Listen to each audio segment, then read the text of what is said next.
Mesdames et messieurs, chers téléspectateurs, nos meilleurs voeux tout d'abord pour la nouvelle année et bienvenue sur Média France TV. Donc avec moi toujours Mohamed Chaouch. Bonsoir. Bonsoir, salut Mohamed. Bonsoir Mohamed.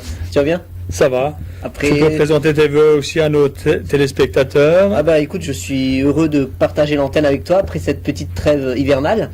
Voilà. Donc j'aimerais aussi, comme tu le dis, souhaiter mes meilleurs voeux à nos chers téléspectateurs, chères téléspectatrices, que 2008 soit une année de réussite, mais surtout de paix, de prospérité et de fraternité entre tous nos concitoyens, qu'on puisse en 2018, je l'espère, avoir des infos, des débats de paix et d'amour sur ce plateau. Quand tu vois toutes les atrocités auxquelles nous avons pu faire allusion lors de l'année 2017 et auparavant. Donc j'espère que 2018 sera beaucoup plus bénéfique, beaucoup plus optimiste, une année riche en couleurs, riche en débats. Beaucoup plus de tolérance. Mais voilà, mais toujours en allant vers une tolérance, vers un respect mutuel des personnes et des idées, pour qu'on puisse, avoir un meilleur vivre ensemble. Merci beaucoup pour ces vœux. Donc nous avons plusieurs sujets à aborder. Nous allons tout de suite commencer par le premier sujet.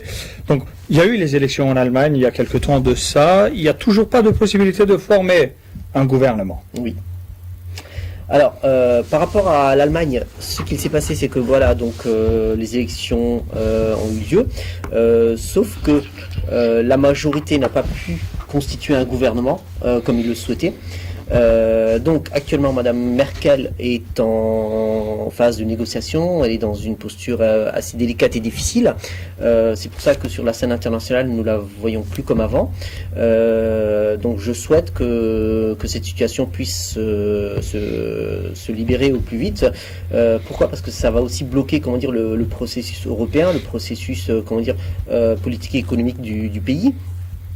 Donc ce qui va aussi laisser peut-être des portes ouvertes à des courants plus régionalistes extrémistes au nom de l'Allemagne, qui va peut-être s'influencer aussi de ce que nous avons pu vivre en Autriche, donc qui est quand même un peuple cousin de l'Allemagne. Donc voilà, pour pouvoir contrer tout ça, j'espère qu'une coalition puisse se former assez rapidement en Allemagne et pour qu'ils puissent reprendre le dessus et reprendre les manettes du pays.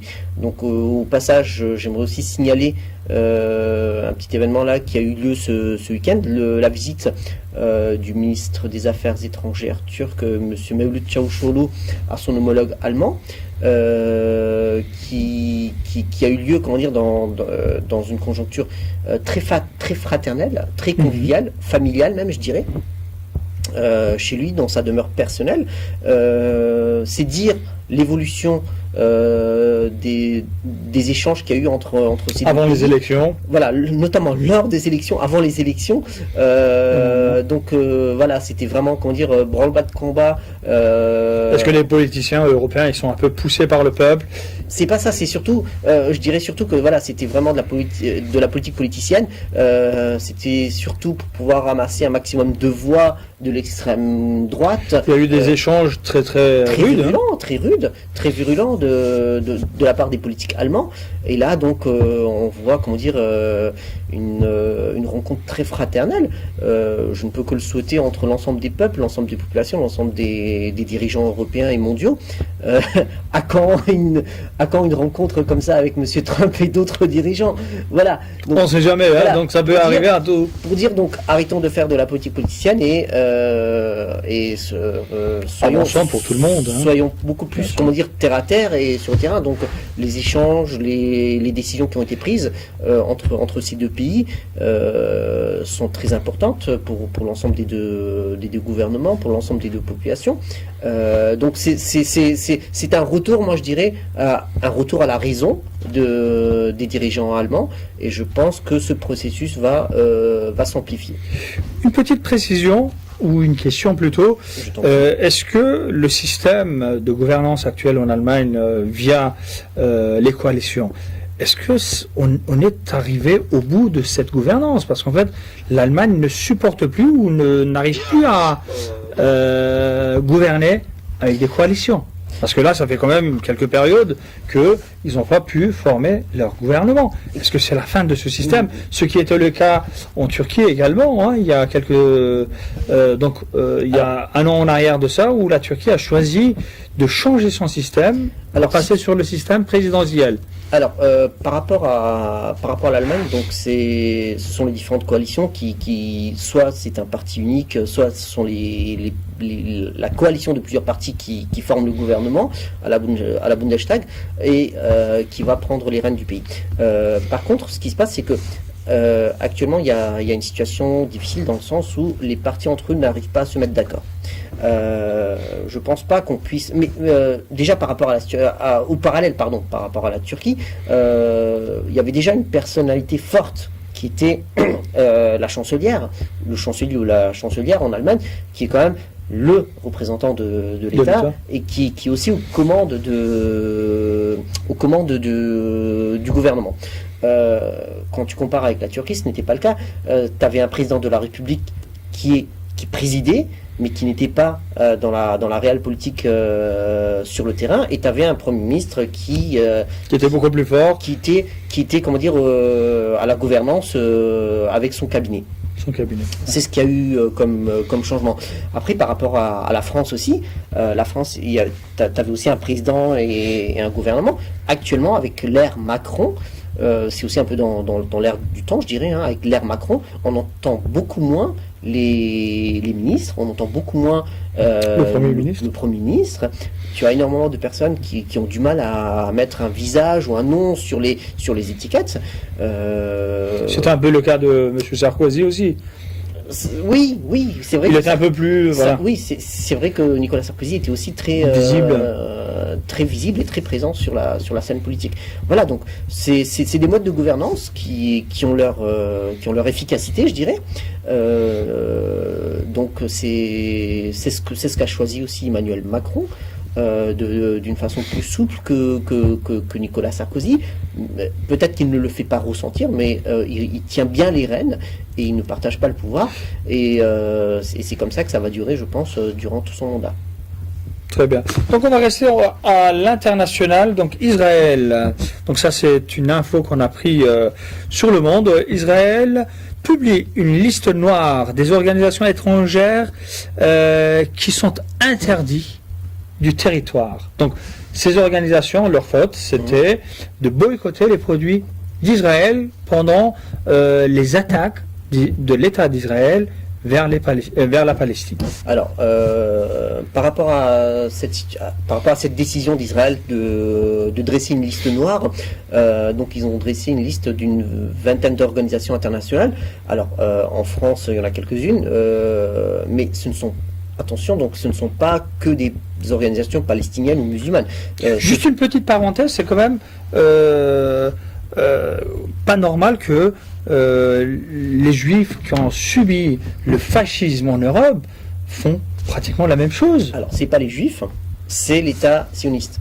Donc voilà, il faudra bien mettre la différence. Non mais les gens qui ont subi, c'était les Juifs d'Europe. Tout à fait. Et puis c'est l'État d'Israël qui. Tout à fait. Alors pourquoi j'apporte cette précision, c'est que dans cette liste figurent aussi des organisations juives pacifistes, d'accord, qui ont décidé de boycotter les produits israéliens pour la bonne et simple raison que cette économie engendrée par l'acquisition de ces produits apportait un bénéfice à un État qui ne respectait pas les droits des minorités, des peuples palestiniens, et qui bafouait les droits internationaux. Donc c'était pour montrer leur désaccord. Donc le mouvement BDS qui a été lancé prônait, le boycott de l'ensemble des produits en provenance d'Israël, donc soit des produits manufacturés ou agricoles, ou alimentaire, etc. Alimentaire, voilà. Donc Israël a dressé la liste de ces organisations, et l'ensemble des dirigeants ou des sympathisants, de ces organisations ont interdiction de se rendre en Israël, et notamment sur les territoires occupés, parce que voilà, pour pouvoir accéder en Palestine, tu es quasiment obligé de pouvoir Passer par, passer par le territoire israélien. Très bien. On va revenir sur le pays. Donc la Corse demande une modification de la Constitution. Est-ce que c'est le début d'un référendum? Alors, on revient à la Corse par rapport à l'épisode catalan. Donc l'Assemblée de Corse a été constituée. Nous avons eu les élections qui ont eu lieu dernièrement. Il y a une majorité, d'élus nationalistes qui ont remporté, qui siègent à cette assemblée. Et donc il y a peut-être une éventualité de modification de la Constitution pour pouvoir notamment utiliser la langue corse dans cette assemblée. Donc pour l'instant le sujet n'est pas tranché, mais on va quand même être vigilant, on va suivre c'est un dossier à suivre, ce dossier de près. Après tu as raison de souligner, est-ce que c'est un début vers un référendum? Lors des précédentes émissions nous en avions déjà discuté, nous avions tablé sur une dizaine ou vingtaine d'années. Est-ce que ça va être plus rapide que ça, l'indépendance de la Corse? Je ne le souhaite pas, comme je l'avais déjà mentionné ici, mais voilà, c'est un processus qui suit son cours. Donc toujours en France, nous allons faire un petit tour de nos partis politiques. Donc Front National cherche un nouveau nom. Oui. Pourquoi un nouveau nom? Alors la raison est simple. Après la défaite cinglante de Marine Le Pen aux élections présidentielles, elle a toujours le fardeau, le poids de l'héritage de son père, du Front National mis en place par le père. Et elle n'a jamais caché d'ailleurs, elle a toujours prôné une nouvelle image, montré une autre facette de ce parti, d'extrême droite. Et il y a eu des recherches d'images, des recherches, stylistiques, graphiques, pour pouvoir, pour pouvoir plaire à un électorat plus large. T'avais même des affiches de campagne où le nom Front National n'était plus présent. Donc c'était le mouvement Bleu Marine, etc. Donc là, c'est juste une suite logique des choses. Donc là, la discussion est ouverte. Le changement du nom est voulu et souhaité par la direction et souhaité par Marine Le Pen elle-même. Donc après, comment est-ce qu'elle va s'appeler? Elle le dit elle-même, c'est pour pouvoir être un parti pour attirer plutôt la droite qui est en faillite. Alors, pratiquement, hein. Oui, donc t'as ça, mais c'est aussi pour pouvoir aussi accéder à la gouvernance par ce biais-là, parce que dans le subconscient des gens, t'as toujours dans l'esprit le Front National égale un parti raciste, d'extrême droite, diabolique, etc. Par contre, là où il faut être très vigilant, est-ce que le fait de changer juste un nom va changer aussi l'orientation politique de cette nouvelle formation politique? Pour être malin, il fallait changer de nom et de leader peut-être aussi, hein. Pourquoi pas, hein? Pourquoi pas? Donc ça, je pense que ça sera aussi dans l'ordre du jour prochainement chez eux. Moi, je le souhaite d'ailleurs. Par contre, ce qu'il y a, c'est que le Front National, qu'il s'appelle Front National ou d'Artompion, donc sera toujours dans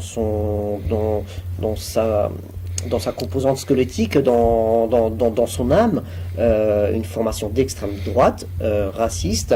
Donc ça sera toujours un mouvement à combattre. La seule raison pour qu'on puisse se mettre autour d'une table avec le Front National sera lorsqu'elle adoptera une politique, une attitude beaucoup plus humaine, beaucoup plus ouverte vers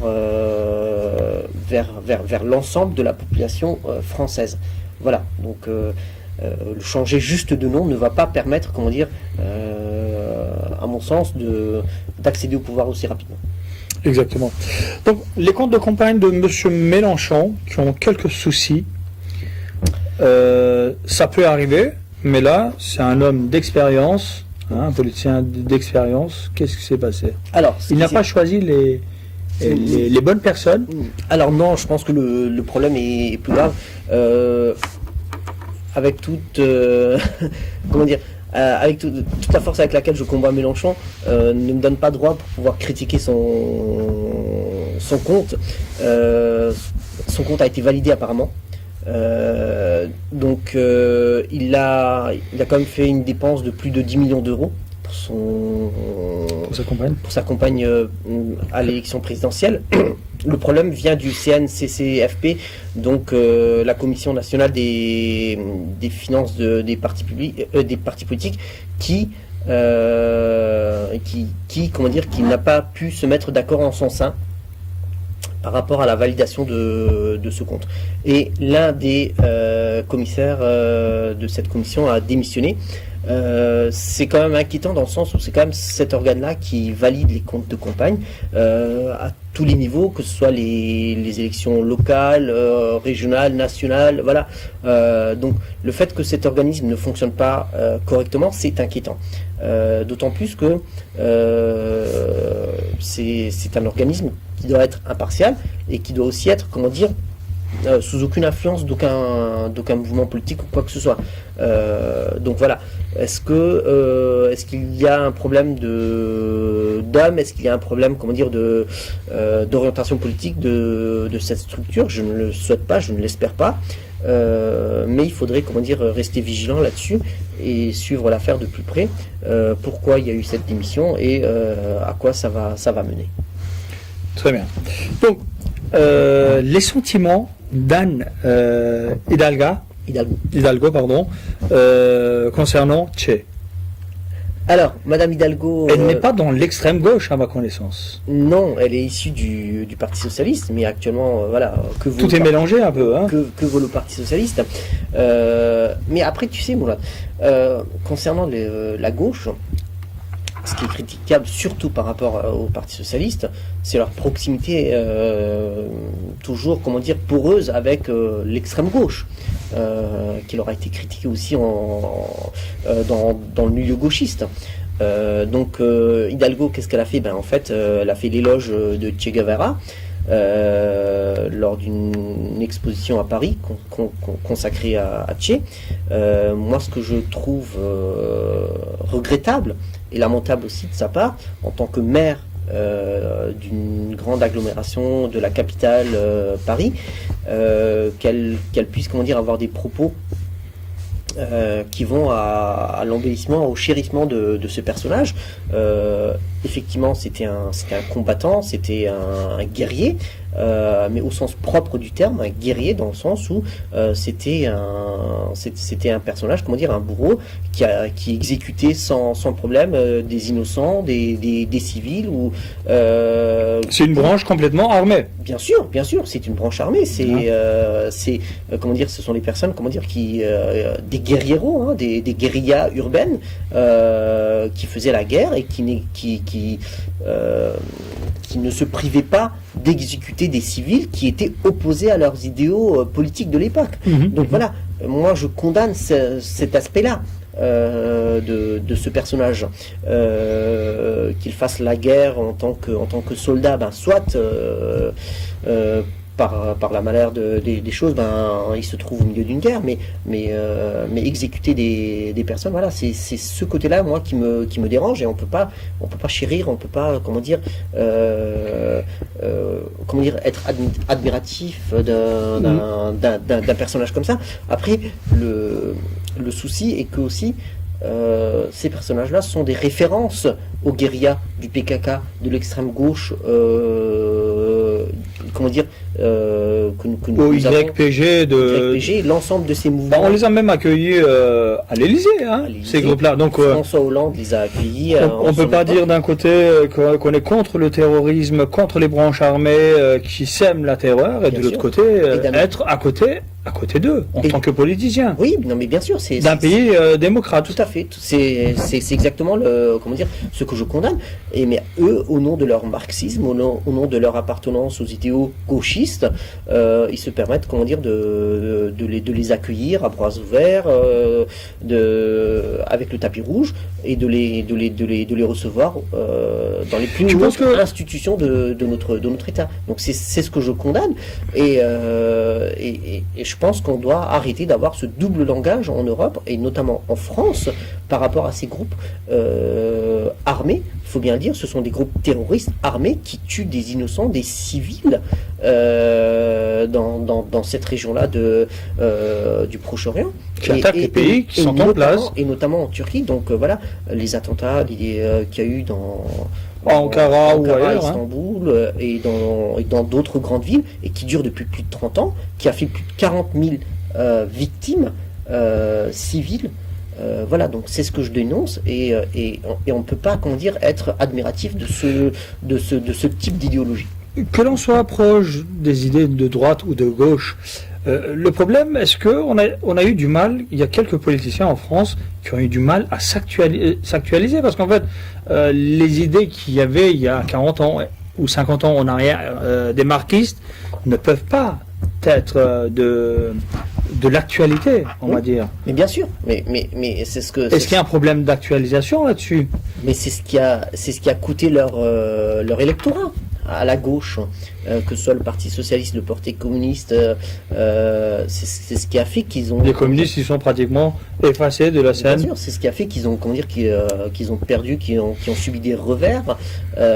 Pourquoi? Parce qu'ils n'étaient pas à la page par rapport à leur idéologie.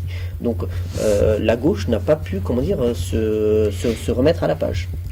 On va passer d'une extrême à l'autre extrême. Le maire de la ville de Beaucaire rend le port obligatoire dans les cantines scolaires. On passe d'une extrême à l'autre. Oui, alors là, c'est l'extrême droite, un élu, un maire Front National, Front National, ouais. qui rend obligatoire le port à la cantine scolaire. Donc ça, c'est une décision scandaleuse par rapport à un élu qui se doit de servir l'ensemble de ses administrés, l'ensemble de la population, et ne pas, comment dire, faire du forcing. C'est regrettable de sa part. Et moi, ce qui me dérange dans ce comportement, c'est que voilà, c'est que cette attitude, ce mode de fonctionnement n'est pas assez médiatisé, n'est pas assez mis au devant de la scène, et les décisions, comment dire, les décisions ne sont pas prises en plus haut lieu pour pouvoir dire stop à cette dérive, à cette ingérence dans ce mode de fonctionnement. Pourquoi? Parce qu'on ne peut pas, comment dire, imposer ce type de fonctionnement à des pauvres enfants. Voilà. J'aimerais coller un autre sujet, donc Dis-moi. notre prochain sujet avec celui-ci, la définition de la laïcité de Madame Vidal par un tweet. Oui. Qu'est-ce qui se passe en France? Est-ce qu'on veut redéfinir complètement la laïcité? On veut sortir de la laïcité? On peut, hein. Il y a d'autres États où, par exemple, l'Allemagne n'est pas un État laïque. Alors, Parce qu'en fait, on est en ces deux train de approches- jouer. Oui, ces deux approches, comment dire, qui risquent de se converger. Alors, le problème de l'un, c'est vraiment identitaire. Lui, voilà, c'est parce que c'est pas parce qu'il veut ou parce qu'il doit manger du cochon tous les jours ou je sais pas combien de fois par semaine qu'il impose ce règlement-là. C'est contre une certaine population, contre une certaine croyance, contre les musulmans, contre l'islam, contre ces petits enfants de confession musulmane. Donc, il impose ce régime alimentaire, alors qu'on lui a rien demandé. On lui a pas demandé d'avoir un menu halal. On lui a juste demandé de pouvoir avoir un menu de substitution, c'est-à-dire végétarien sans viande. Sans viande. Donc là, lui, il fait le forcing à l'envers. Non, je te mets spécifiquement du porc dans ton assiette. Donc là, c'est incompréhensible. Mais ça ne m'étonne pas, comment dire, venant Personnage. Hein. venant d'une personne, comment dire, d'extrême droite, ça ne me choque pas. Mais Madame Vidal. Mais, je veux terminer là-dessus. Et il faudrait, comment dire, que la population de cette ville puisse se soulever et se doter, comment dire, d'outils et d'organisations pour pouvoir affirmer leur mécontentement vis-à-vis de cette situation, vis-à-vis de cette décision qui est juste, comment dire, une décision politique qui est là pour satisfaire son propre électorat, alors qu'un maire, une fois qu'il est élu, il est là pour servir non pas ses électeurs, mais l'ensemble de ses administrés, l'ensemble de ses habitants. Et c'est ce que nous attendons d'un maire en bonne âme. Est-ce qu'on peut faire un appel de nouveau à tout le monde, hein, de s'intéresser à la politique à nouveau? Mais bien sûr. Parce que si on ne s'intéresse pas, ben, vous voyez ce qui se passe. Hein. Oui. Donc, la politique ou les politiciens qui sont actuellement au pouvoir peuvent décider complètement contre vous. Mais bien sûr, voilà. Donc c'est là où, comment dire, c'est là où la prise de conscience et l'acte citoyen d'aller voter, de se déplacer aux urnes a tout son sens et a toute son importance, dans le sens où, dans cette commune, si les populations étaient allées massivement aux urnes, avaient choisi, comment dire, avaient montré leur orientation politique, et même si c'était un maire FN qui était au pouvoir, il y aurait eu un contrebalance, un contre-pouvoir qui aurait pu dire attention, voilà, il y a quand même un électorat qui est là présent. Mais si l'électorat n'est pas présent, et ce sont juste des personnes qui sont là physiquement, mais qui ne pèsent pas politiquement, tu vois ce que je veux dire? Donc, si politiquement ils ne sont pas présents, donc forcément ils vont subir des décisions qui sont contre leur gré, contre leur mode de vie, alors qu'ils peuvent pleinement prendre part à ce dispositif, à ces décisions, à ce mode de fonctionnement. La nature n'accepte pas de vide. Bien sûr. L'endroit où la surface que vous allez laisser vide, ben, ça sera rempli par autre chose. Elle va être occupée par tout à fait. Voilà. Tout à fait. Alors, concernant Madame Vidal. Oui, concernant Madame Vidal, donc c'est juste par rapport à la définition de la laïcité. Donc Madame Vidal, qui est ministre de l'enseignement supérieur, a voulu, elle s'est aventurée à une redéfinition de la laïcité, avec un tweet qui disait en gros que la laïcité était le fait de vivre sa croyance dans la sphère privée. Et malheureusement, donc, elle s'est fait recadrer non pas par son Premier ministre ou par son président de la République, mais par des citoyens, par des internautes qui ont été, comment dire, révoltés et mécontents de cette approche de la part d'une ministre qui a quand même toute son importance dans le cabinet, et qui a été forcé après de retweeter, de redéfinir cette laïcité. Donc voilà, pour dire que voilà, si nous sommes en veille, si nous sommes bienveillants et si nous sommes, comment dire, attentifs à ce qui se passe et à tous les dires, à toutes les décisions qui sont prises contre nous, à l'encontre de nos valeurs, nous pouvons, comment dire, faire bouger les choses, nous pouvons faire bouger les lignes. Donc c'est pourquoi j'appelle à la vigilance et d'être beaucoup plus réactif vis-à-vis de ce genre d'événements. Pour nous, la laïcité, c'est quoi? C'est le vivre ensemble. Pour nous, la laïcité, c'est le fait de pouvoir vivre, de pouvoir coexister, de pouvoir partager un même espace, l'espace républicain, l'espace d'une ville, l'espace d'un pays, avec l'ensemble de ses composantes, l'ensemble de ses croyances, l'ensemble de ses peuples. Voilà, c'est ça la France, c'est ça le métissage français, et c'est ce que nous devons faire vivre. Nous ne sommes pas là pour diviser, mais au contraire pour qu'on puisse, comment dire, pour ressouder ces populations-là. Il n'y a pas de raison qu'on ne puisse pas vivre ensemble en bonne intelligence et en bonne fraternité. Alors, le dernier sujet, le premier invité du président Macron, Monsieur Erdogan, le président de la République de la Turquie. Une visite où il y a eu beaucoup d'échanges commerciaux. Hein. Oui, essentiellement. Superbe. On a eu des contrats signés en direct. Oui. Hein, c'était une très bonne chose pour les deux pays. Et une forte amitié, c'est ce qu'on a remarqué, oui, dans les paroles aussi, donc que ce soit président Macron ou président Erdogan. Oui. Apparemment, ils se côtoient depuis l'élection de Monsieur Macron au téléphone, très souvent. Une fois, même avant, oui, une fois, même Monsieur Macron, il avait dit que il était obligé de parler avec Erdogan pratiquement toutes les semaines. Oui. Alors, mais là, le sujet, le visage de la personnalité a changé complètement. Il y avait une amitié qui dominait, surtout au niveau de la communiqué de presse, qui a duré 1 heure. C'est très rare, hein. Alors, il y a plusieurs points par rapport à cette visite au plus haut niveau entre les deux pays. Donc, la visite de Recep Tayyip Erdogan en France, à Paris, même si elle n'a duré que une journée, elle a été très intense, très riche en échanges, comme tu l'as dit, aussi bien pour la Turquie que pour la France.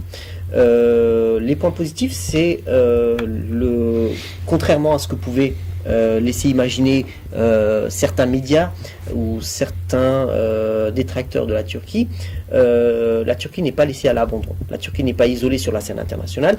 La Turquie jouit de l'ensemble de ses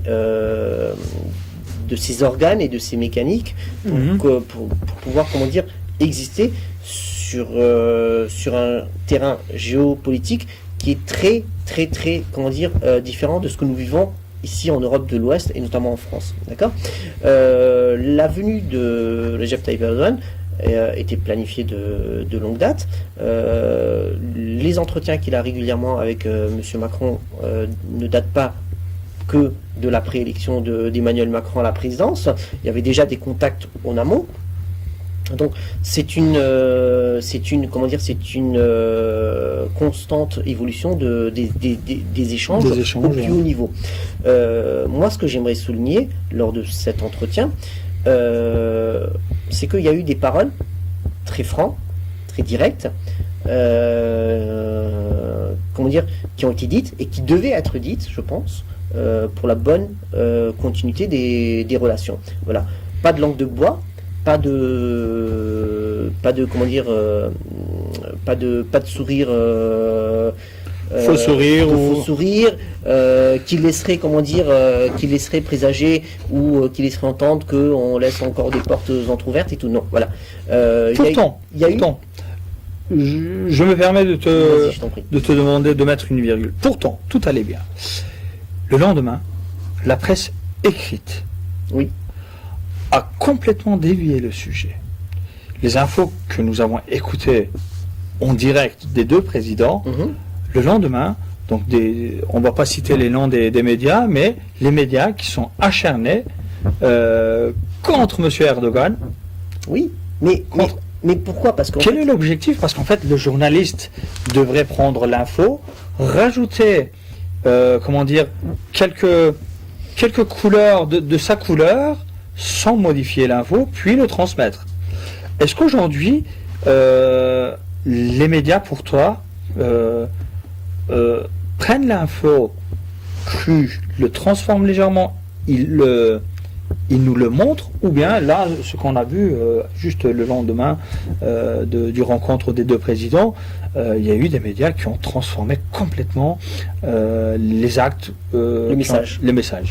Alors, ce qu'il faut savoir, c'est que une certaine frange des médias, un certain média, essaye toujours de surfer sur cette vague, sur cette diabolisation de la Turquie, de son président Erdogan. Alors, quand je te dis la Turquie, c'est l'ensemble de la Turquie, de son président, de son gouvernement, et de l'ensemble de la population turque vivant en France et en Europe. Pourtant, la Turquie apporte de l'argent pour la France. Et là, alors, ce qui est important par rapport à la population vivant en Europe et en Turquie, là, je te mets sous cette catégorie l'ensemble des Turcs, qu'ils soient de gauche, de droite et tout. Parce qu'actuellement, il y a un matraquage qui est fait envers cette population-là. Et je pense qu'il faut qu'elle cesse. Ce que nous avons pu lire, écouter, entendre d'une certaine classe médiatique, ce sont les mêmes infos, les mêmes. Ce sont les médias classiques, hein. Ce sont les mêmes,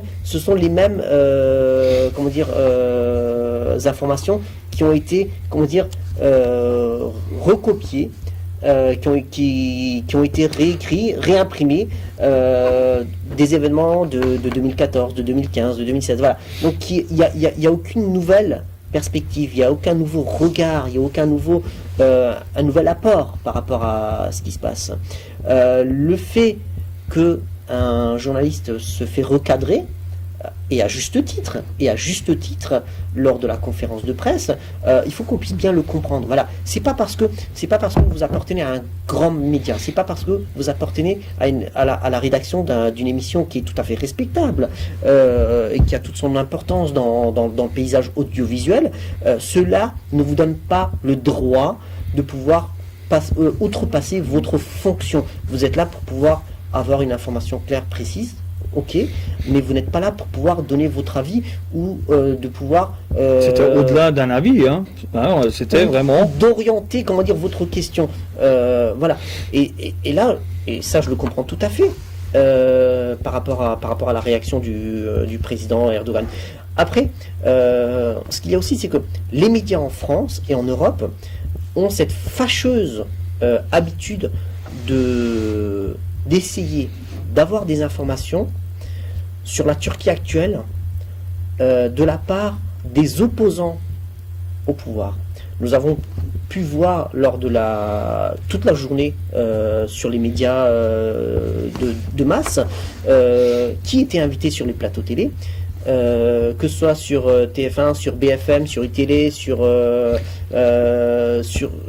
l'ensemble des chaînes d'information continue. C'était les membres du PKK, les membres du FETÖ, donc qui sont les deux grands groupes terroristes. Uniquement les opposants. Alors comment vous pouvez avoir C'est même pas l'opposition, c'est au-delà. Hein. Ce sont deux groupes terroristes en fait qui attaquent la Turquie. Mais bien sûr, voilà. Mais alors moi ce que j'aurais aimé voir sur ces plateaux-là, c'était vraiment, comment dire, une information plus saine, plus correcte, plus réaliste de ce rapprochement de la Turquie et de la France. Comment dire, une information, un journalisme plus professionnel qui puisse mettre en valeur, comment dire, le rapprochement de ces deux pays, de ces peuples, des échanges qu'il va y avoir et qui ont eu lieu lors de cette journée, et construire l'avenir. Mais non, on est là pour pouvoir matraquer, pour pouvoir encore diviser davantage. Et là où je voulais en venir, c'est voilà, les médias, et ça je le souligne, et je l'ai déjà partagé avec d'autres journalistes, c'est que les médias en France et en Europe puisent leurs informations, leurs sources,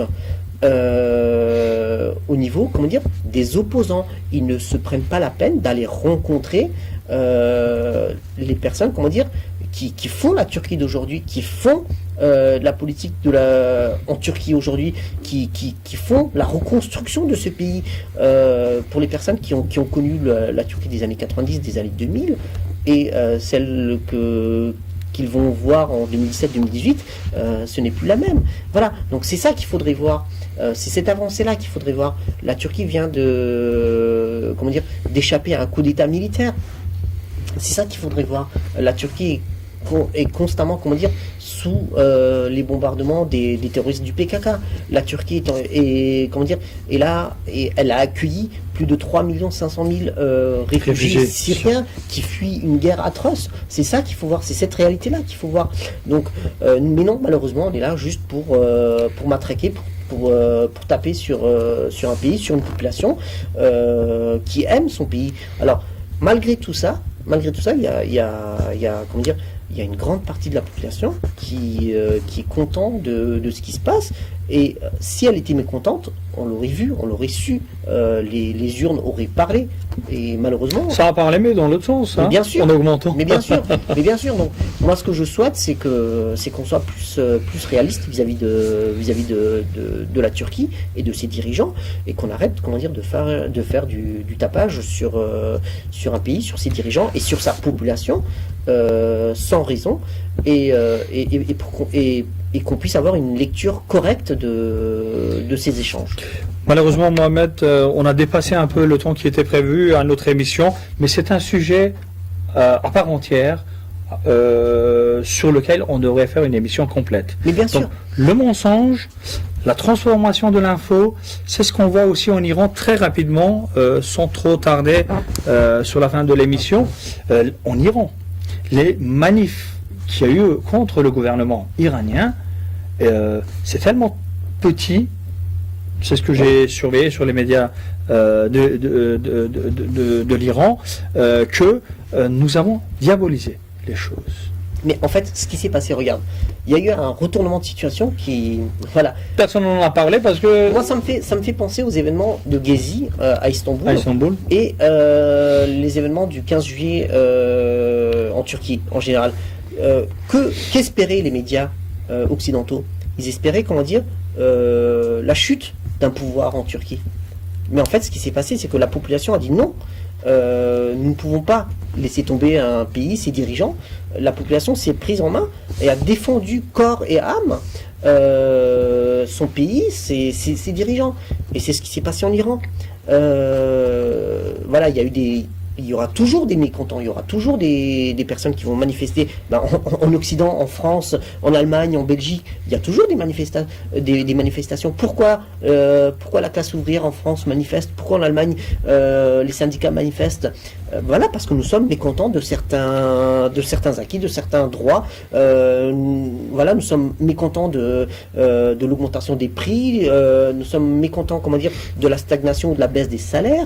Nous sommes mécontents du chômage. Nous sommes mécontents de la situation, comment dire, économique dans laquelle nous vivons, parce que la redistribution des richesses n'est pas faite de façon équitable. Et c'est normal qu'une population puisse manifester. Et il faut qu'elle ait ce droit.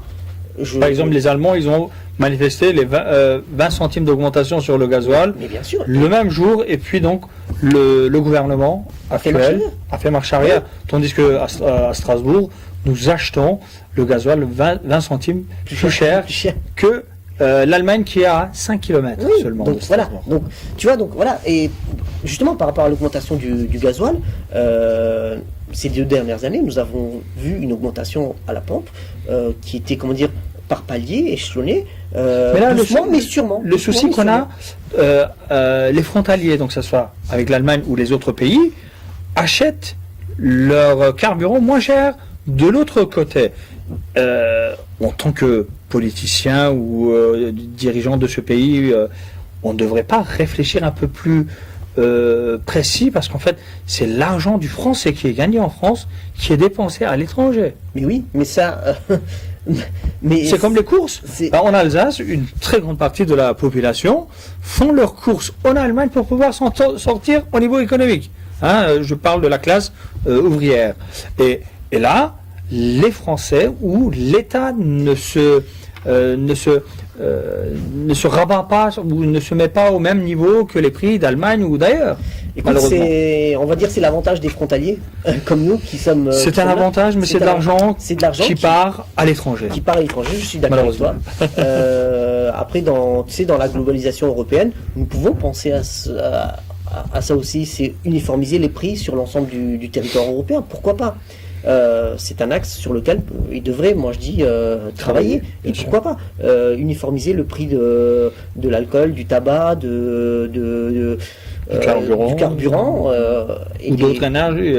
Mais pas que, mais aussi des denrées alimentaires, des produits, comment dire, agricoles. Et c'est ce qu'ils devraient faire. Mais bon, ce n'est pas à l'ordre du jour, visiblement. Pour en revenir à ce qui s'est passé en Iran et en Turquie, donc les populations doivent avoir le droit de manifester, et si leurs droits, comment dire, sont bafoués, s'ils n'ont pas ce droit, c'est là où il y a, comment dire, un état dictatorial, c'est là où il y a vraiment une répression qui s'instaure. Mais là, ce qui s'est passé, c'est que ce ne sont pas les opposants au pouvoir qui ont manifesté, dans les 2 cas. Ce sont les partisans du pouvoir qui ont beaucoup plus manifesté et qui ont eu gain de cause. C'est ça qu'il faut noter. Alors, moi, j'attends de voir... Il y a eu plus de 3 millions de manifestants pour le pouvoir, du côté du pouvoir à Téhéran. Moi, j'attends de voir, en Europe, une manifestation pour Macron, pour Merkel et pour les autres dirigeants, pour dire voilà, nous sommes contents de ça, continuez ainsi. Voilà. Et malheureusement, on peut pas le voir. Donc, oui pour la démocratie, oui pour le droit de manifester, oui pour les droits à pouvoir affirmer son opposition et ses idées, mais sans, comment dire, outrepasser et sans aller à l'offense des autres. Merci beaucoup, Mohamed, pour ces infos. C'est moi qui te remercie. Nous avons dépassé légèrement de 12 minutes notre émission. Merci à vous tous de nous avoir suivis et donc à lundi prochain. À lundi, juste avant de rendre l'antenne, moi j'aimerais aussi saluer nos amis, comment dire, qui sont en région Rhône-Alpes et dans le Jura et en région parisienne, qui sont en train de mettre en place les émissions du micro-trottoir que nous diffusons aussi sur Média France TV, les émissions, comment dire, qui sont vos émissions, qui permettent, comment dire, de sonder les citoyens sur le trottoir. Donc, nous avons déjà plusieurs émissions qui sont passées sur Média France TV et ils vont encore s'intensifier. Donc, je salue ici l'ensemble des équipes locaux qui travaillent d'arrache-pied à la réalisation, au montage et à l'élaboration, comment dire, de ces reportages. À aimer et à partager sans modération toutes ces émissions. Voilà. Merci beaucoup, bonne soirée. Très bonne soirée et à la semaine prochaine. Salut Mohamed. Ciao.